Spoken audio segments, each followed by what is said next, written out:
মিষ্টি সকালে মিষ্টি বন্ধুদের জন্য অনেক অনেক ভালোবাসা। তো সবাইকে গুড মর্নিং জানিয়ে আজকে কিন্তু শুরু করতে চলেছি নতুন একটা ব্লগ।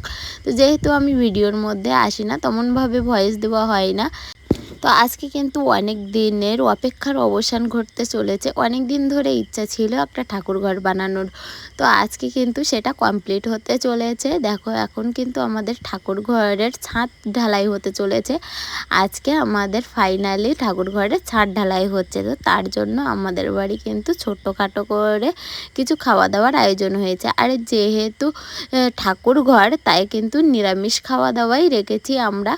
আর রান্নার মধ্যে আমাদের আজকে হয়েছিল বেগুনি ডাল। আর ডাল তো সিদ্ধ হতেই চাইছিল না, খুব কষ্টে ডালটা সিদ্ধ করেছি। যাই হোক, তারপরে ছিল পটলের দোরমা আর ছিল আলুর দম।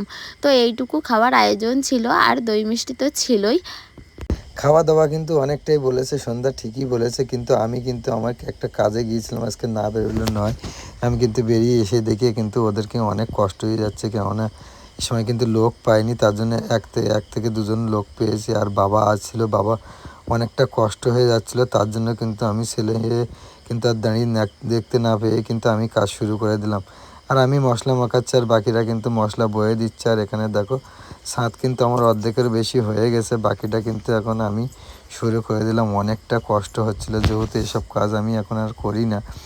আর ভাইটাও অনেকটা কষ্ট হয়ে যাচ্ছিলো, সেই কষ্ট না দেখতে পেয়ে কিন্তু আমি কাজটা কিন্তু শুরু করলাম, যে মশলাটা আমি মেখিয়ে দিই, কেননা আর ভাইরাও কিন্তু অনেকটা সময় ধরে কিন্তু ওরা ঢালাই মালাই করছিল। আর আমার অবস্থা দেখো, একদম পুরো ঘেমে কিন্তু আমি চ্যান হয়ে গেছি। সবচেয়ে বেশি কষ্ট হচ্ছিল রোদ্রুতে। আর আমি দেখো ঢালাই শেষ করে কিন্তু ওদের খাওয়া দাওয়ার জন্য একটু দই মিষ্টি কিন্তু বাজার থেকে কিন্তু তড়িহড়ি করে কিন্তু আমি নিয়ে আসছি, কেন অনেকটা বেলা হয়ে গেছে। 4টে থেকে 4:30 বেজে গেছিলো আমাদের ঢালাইটা কমপ্লিট হতে, কারণ আমি বাড়িতে এসেছি 1:30 থেকে 2 নাগাদ। তার জন্য কিন্তু একটু বাড়ি থাকলে হয়তো আগে আগে হতো, তার জন্য কিন্তু একটু লেট হয়ে গেছে অনেকটা। আর এখন দেখো এখানে ফাইনালি কিন্তু আমার ছাদ কিন্তু কমপ্লিট হয়ে গেছে। অনেকটা দিনের কিন্তু আশা একটা কিন্তু আমার পূর্ণ হলো, কারণ বাড়িতে একটা বাইরে মন্দির ছোটোখাটো না হলে কিন্তু হিন্দু শাস্ত্রে কিন্তু অতটা ভালো লাগে না। আর এখানে দেখো দাদারা কিন্তু এখন পুরো চ্যান দান করে নিচ্ছে, কারণ খাওয়া দাওয়ার একটু অ্যারেঞ্জমেন্ট করতে হবে। চলো দেখা হচ্ছে নেক্সট কোনো একটা ভিডিও।